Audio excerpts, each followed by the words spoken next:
Morning students. तो कैसे हैं आप लोग? उम्मीद है बहुत अच्छे होंगे। फिर से आप लोगों का स्वागत है आपके यूट्यूब चैनल एमएसटी क्लासेज में। तो बच्चों, आज का हमारा टॉपिक है रिफ्लेक्शन ऑफ लाइट। और आपको पता ही है कि 2026 का बोर्ड का पेपर कितना नज़दीक है। ठीक है, उतना ही नज़दीक है जितना आप लोग अपने फ़ोन से नज़दीक रहते हैं। तो जिस तरीके से फ़ोन पे ध्यान देते हैं उसी तरीके से आज हम लोग रिफ्लेक्शन ऑफ लाइट पे भी ध्यान देंगे और रिफ्लेक्शन ऑफ लाइट को कवर करेंगे। तो सबसे पहले बात करते हैं हम लोग रिफ्लेक्शन क्या होता है, व्हाट इज रिफ्लेक्शन। क्योंकि हमें रिफ्लेक्शन ऑफ लाइट तभी समझ में आएगा जब हम एक एक वर्ड को समझते हैं। रिफ्लेक्शन क्या होता है, लाइट क्या होता है, तब हम देखेंगे रिफ्लेक्शन ऑफ लाइट क्या होता है। ठीक है, तो सपोज करो कि आप सुबह उठे, फोन के पास गए और आपने क्या देखा कि फोन आपका स्विच ऑफ है। ठीक है, तो आप वहां से क्या करोगे, फिर वापस अपने बेड पे आके सो जाओगे। मतलब आप गए, फोन तक पहुंचे, फोन को देखा, फिर आप बैक आ गए। ठीक है, इसी को हम लोग रिफ्लेक्शन भी समझ सकते हैं। जैसे आपने कभी बॉल पुश किया होगा, दीवार पे बॉल फेंक के मारा होगा तो बॉल फिर आपको वापस आके लग जाती है। ठीक है, यहाँ भी रिफ्लेक्शन हो रहा है। तो रिफ्लेक्शन का क्लियरली बोलने का मतलब क्या होता है कि द बाउंसिंग बैक, जब कोई वॉल से या फिर किसी भी सरफेस से जब कोई ऑब्जेक्ट जो है ट्रेवल करते हुए जाए, सरफेस पे टच करे और सरफेस क्या करे, उसको बाउंस बैक कर दे। मतलब जैसे बॉल यहाँ से थ्रो हुआ, सरफेस पे गया और फिर सरफेस से बॉल कहाँ हुआ, वापस आपके पास आ गया या फिर कहीं और चला गया, डाइवर्जन हो गया। ठीक है, तो ये जो कॉन्सेप्ट होता है इसी को हम लोग बोलते हैं रिफ्लेक्शन। क्या बोलते हैं? रिफ्लेक्शन। ठीक है, हाँ, मतलब क्लियरली बोला जाए तो आप कहीं गए, ठीक है, फिर वहां से फिर वापस चले आए।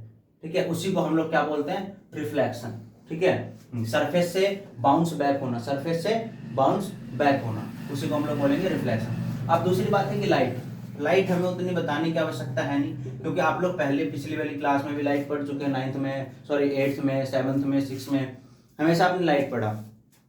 और लाइट में आपने एक चीज देखा होगा कि light is a form of energy, energy का फॉर्म है। ठीक है, और दूसरी बात आपने देखा होगा कि लाइट जो है स्ट्रेट लाइन में ट्रेवल करती है। ठीक है, हाँ, तो लाइट हमें इतना ही समझना है। सनलाइट हो गया या फिर आपका बल्ब से जो लाइट आ रहा है, वही सब चीज लाइट के बारे में पढ़ेंगे। कोई एक्स्ट्रा ऐसा नहीं है कि 10th क्लास में लाइट कुछ हट के आ गया है। ठीक है, तो रिफ्लेक्शन ऑफ लाइट का मतलब होता है कि लाइट का रिफ्लेक्शन हम करवाएंगे किसी भी सरफेस से। ठीक है, सपोज करो कि आप, जैसे यहाँ पे हमने बॉल का रिफ्लेक्शन करवाया, उसी तरीके से हम क्या कर सकते हैं, लाइट का रिफ्लेक्शन हो सकता है। ठीक है, हाँ, तो जैसे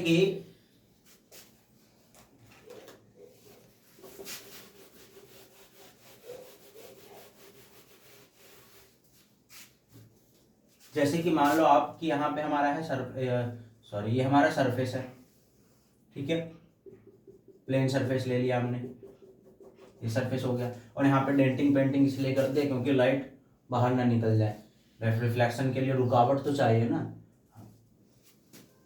और यहाँ से हमारी लाइट है, लाइट स्ट्रेट लाइन में ट्रेवल करती है, लाइट आई यहाँ से। ठीक है, और फिर बाउंस बैक, रिफ्लेक्शन का मतलब क्या होता है, बाउंस बैक, इधर से आई और इधर चली गई। ठीक है, यहाँ पे आपने देखा इस पॉइंट पे सरफेस से लाइट टकराई और उसी पॉइंट से फिर क्या हुआ, वापस चला गया। The bouncing back of light after fall on the surface, मतलब जो बाउंसिंग बैक होती है लाइट की सरफेस पे फॉल करने के बाद, उसको हम लोग क्या बोलते हैं, रिफ्लेक्शन ऑफ लाइट। अगर आपको रिफ्लेक्शन ऑफ बॉल देखना हो तो बॉल को सरफेस पे फेंको, सरफेस से बॉल बाउंस बैक होगा, वो रिफ्लेक्शन ऑफ बॉल हो गया। आप दीवार में दौड़ के जाओ, दीवार में टकरा जाओ, वापस आ जाओगे, बाउंस बैक हो गया, रिफ्लेक्शन आपका हो गया। ठीक है, उसी तरीके से अगर हम लाइट की बात करें तो लाइट सरफेस पे आई, टकराई, वापस चली गई। ठीक है, हाँ, आपकी जिंदगी में बहुत बार होता है, किसी से टकराते हो फिर वापस चले जाते हो, वहां पर रिफ्लेक्शन नहीं हो पाता, बट यहाँ पर रिफ्लेक्शन हो रहा है। ठीक है, तो यहाँ पे क्या हुआ, the bouncing back of light, the bouncing back of ray of light after fall on the surface is called reflection of light. ठीक है, ये लाइट की रे है, सरफेस पे टकराई, बाउंस बैक हुई, बन गया रिफ्लेक्शन, ज्यादा कुछ नहीं है। ठीक है, अब देखो, आप जब आप किसी से मिलते हो तो वहाँ पे बहुत सारी बातें सीखने को मिलती है, बातें निकलती है, बातें होती है। ठीक है, और बहुत सारी नई नई चीजें आप देखते हो। उसी तरीके से जब यहाँ पे आप बाउंस बैक होने के बाद रिफ्लेक्शन ऑफ लाइट से मिलने आए तो यहाँ पे आप बहुत टर्म देखोगे जो यहाँ पे यूज होता है। ठीक है, सबसे पहली चीजें क्या है, सबसे पहली चीजें क्या है, जो इन कर रहा है, जैसे ये रे ऑफ लाइट क्या कर रहा है, इन कर रहा है, आ रहा है उधर से, तो जो इन करता है, जो सरफेस पे फॉल करता है, the ray of light which fall on the surface is called incident ray. क्या बोलते हैं उसको, इंसिडेंट रे, इंसिडेंट रे, ठीक है। इंसिडेंट नाम से पता चल रहा है, इंसिडेंट मतलब जो इन कर रहा है, आ रहा है, ठीक है, जो आने वाली लाइट को इंसिडेंट रे, ठीक है। अब यहां से ये टकराया भाई, आया आया आया आया, जस्ट लाइक रिलेशन, मतलब रिश्तेदार जो होते हैं, आते हैं आते हैं आते हैं, लेकिन आपको पसंद नहीं हो रिश्तेदार, गेट पे से घुमा देते हो, आओ जाओ, वैसे ही आए गए, ठीक है। तो आए एकदम इंसिडेंट रे बन करके एकदम अच्छे से, आप जैसे उससे मिले इस पॉइंट पे, आपने क्या किया, धक्के मार के घर से बाहर कर दिया, बाउंस बैक किया। जैसे बाउंस बैक होगा क्या हुआ, रिफ्लेक्शन, क्या हुआ, रिफ्लेक्शन। तो जब बाउंस बैक जो रे हो रहा है वो रिफ्लेक्शन हो गया, तो इसको हम लोग क्या बोलेंगे, रिफ्लेक्टेड रे, क्या बोलेंगे, रिफ्लेक्टेड रे। दो चीज पढ़ा हमने, इंसिडेंट रे और रिफ्लेक्टेड रे, ठीक है।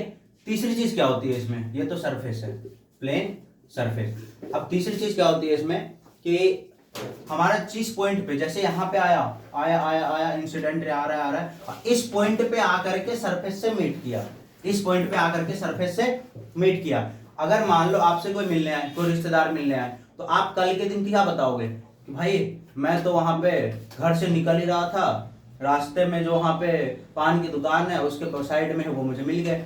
तो वो आपका क्या हो गया, मीटिंग पॉइंट हो गया, ठीक है, वो आपका क्या हो गया, मीटिंग पॉइंट हो गया। तो जैसे सरफेस पे इस पॉइंट पे इंसिडेंट रे मीट करेगी, ठीक है, तो ये वाला जो पॉइंट होगा इसको हम लोग बोलेंगे पॉइंट ऑफ इंसिडेंस, क्या बोलेंगे, पॉइंट ऑफ इंसिडेंस, ठीक है, क्योंकि ये इंसिडेंट रे सरफेस से इस पॉइंट पे मीट किया तो पॉइंट ऑफ इंसिडेंस हो गया, ठीक है। नेक्स्ट चीज क्या है कि पॉइंट ऑफ इंसिडेंस के बाद हम लोग अपने नजरिए से किसी को सोच लेते हैं कि अगर ऐसा नहीं होता तो ऐसा होता, अगर ऐसा नहीं होता तो ऐसा होता। उसी तरीके से सरफेस भी एक अपने परपेंडिकुलर एक लाइन ड्रॉ करती है, मतलब परपेंडिकुलर एक लाइन बनाती है जो ये है, ठीक है। इसको हम लोग क्या बोलते हैं, नॉर्मल, ठीक है। अब ये नॉर्मल की आवश्यकता क्यों पड़ी है आगे देखेंगे, बट यहां पे आप देखो कि the line on the point of incidence perpendicular to the surface is called normal. जो लाइन पॉइंट ऑफ इंसिडेंस पे सरफेस के परपेंडिकुलर ड्रॉ की जाती है उसको हम लोग क्या बोलते हैं, नॉर्मल बोलते हैं, क्या बोलते हैं, नॉर्मल। यही होता है इंसिडेंट रे, रिफ्लेक्टेड रे। हाँ, जब रिश्तेदार आपसे मिलने आएंगे और आप उनको भाव नहीं दोगे, एक ही बार मिलके भेज दोगे तो बीच में टकरार ला देती है, जैसे यहाँ पे नॉर्मल के कारण टकरार आ गई, बीच में इंसिडेंट और रिफ्लेक्टेड रे, अच्छी खासी जिंदगी चल रही थी, बीच में रास्ता करवा दिया। यही होता है रिश्तेदारों के साथ, ठीक है। हाँ, अब देखो, अब ये हमारा नॉर्मल हो गया, इंसिडेंट रे हो गया, रिफ्लेक्टेड रे हो गया। मैथमेटिक्स में आपने पढ़ा होगा कि जब भी दो लाइन आपस में मीट करती है, मिलती है, तो कुछ ना कुछ वहां पे एंगल बनता है। जब दो लोग आपस में मिलते हैं तो कोई ना कोई बात अवश्य होती है, ठीक है। तो मैथमेटिक्स में भी वही होता है कि जब दो लाइन आपस में मिलती है तो दोनों के बीच में एक एंगल क्रिएट होता है, जैसे कि हमारा इंसिडेंट रे और नॉर्मल के बीच में एक एंगल क्रिएट होगा। The angle between incident ray and normal is called angle of incidence. Incident ray और नॉर्मल के बीच बनने वाले एंगल को क्या बोलेंगे, angle of incidence, angle of incidence. इसको एंगल आई से डिनोट करते हैं, ठीक है। और दूसरा यहाँ पे क्या बन रहा है कि नॉर्मल और रिफ्लेक्टेड रे के बीच में भी एंगल बन रहा है। जब नॉर्मल और रिफ्लेक्टेड रे के बीच में भी एंगल बन रहा है तो यहाँ पे क्या क्या कहलाएगा, ये एंगल इंसिडेंट रे और नॉर्मल के बीच था तो एंगल ऑफ इंसिडेंस बन गया। जो नॉर्मल और रिफ्लेक्टेड रे के बीच है तो angle of reflection, angle of reflection. इसको एंगल आर से डिनोट करते हैं, डिनोटेड बाय एंगल आर। ये कुछ टर्म थे हमें जो पढ़ने थे रिफ्लेक्शन ऑफ लाइट में। जो रिफ्लेक्शन ऑफ लाइट होता है तो क्या क्या देखने को मिलता है। सबसे पहले हमने देखा, ठीक है, क्या, सरफेस। अगर सरफेस ही नहीं होगा तो रिफ्लेक्शन पॉसिबल ही नहीं है, ठीक है। सरफेस नहीं होगा तो रिफ्लेक्शन पॉसिबल नहीं है। तो सरफेस बनाया हमने, उसको डेंटिंग पेंटिंग करके अच्छे से चमका दिया कि जितना ज्यादा से ज्यादा हो सके लाइट रिफ्लेक्ट कर सके, ठीक है। उसके बाद सनलाइट आ रही है उधर से, ray of light I I I, incident ray, क्या कहलाएगा, इंसिडेंट रे। सरफेस पे फॉल किया, जैसे इससे मिला, सरफेस ने बोला नहीं चलो निकलो यहाँ से, निकल गया, रिफ्लेक्टेड रे बन गया। जैसे ये यहाँ पे रिफ्लेक्टेड ले आया, ठीक है, पॉइंट ऑफ इंसिडेंस पे, हाँ, ठुकरा के मेरा प्यार, बीच में नॉर्मल बना दिया इसने।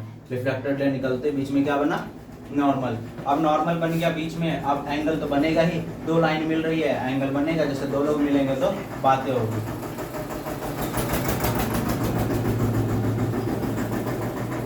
हाँ, तो इंसिडेंट रे और नॉर्मल के बीच में एंगल बना जिसको एंगल ऑफ इंसिडेंस कहते हैं। Angle of between normal and reflected ray is called angle of reflection. Point of incidence वो हो गया जिसपे कि इंसिडेंट रे सरफेस पे मीट करती है, रिफ्लेक्टेड रे पता ही, इंसिडेंट रे मतलब क्लियर। ठीक है, अगर आपको कोई पूछ ले कि भैया डेफिनेशन क्या होता है, जैसे अभी तो आपसे कोई पूछेगा नहीं क्योंकि पेपर चल रहा है, अगर कोई पूछे तो उससे दूरी बनाए रखो। ठीक है, उनको एक ही बात बोलो, सावधान रहे, सतर्क रहे, अन्यथा दुर्घटना कभी भी हो सकती है। ठीक है, पेपर के टाइम पे फुल फोकस ऑन पढ़ाई, नॉट ऑन रिश्तेदार। आफ्टर पेपर रिजल्ट के बाद रिश्तेदार से मिलने जाना, 2 किलो मिठाई लेके जाना। ठीक है, अभी पूरा फोकस पढ़ाई। तो इंसिडेंट रे क्या होता है? द रे विच fall on the surface is called incident ray. The meeting point of incident ray and surface is called point of incidence. After reflection, the ray which bouncing back from the surface, which bouncing back from the surface is called reflected ray. ठीक है, next क्या है हमारे पास? Angle of incidence. Basically बिल्कुल simple भाषा में समझो, the angle between incident ray, angle between incident ray and normal, incident ray और नॉर्मल के बीच में एंगल ऑफ इंसिडेंस हो गया। The angle between reflected ray and normal is called angle of reflection. Basically इतना पढ़ना था हमें रिफ्लेक्शन ऑफ लाइट में, तो बाकी हम लोग नेक्स्ट वीडियो में पढ़ेंगे। ये आपका फर्स्ट पार्ट है। अगर आपको वीडियो पसंद आया हो तो वीडियो को लाइक, शेयर और चैनल को सब्सक्राइब जरूर करें और अपने दोस्तों तक भी इस वीडियो को पहुंचाएं कि ज्यादा से ज्यादा लोगों को इस चैनल के बारे में पता चल सके। धन्यवाद। जय श्री राम।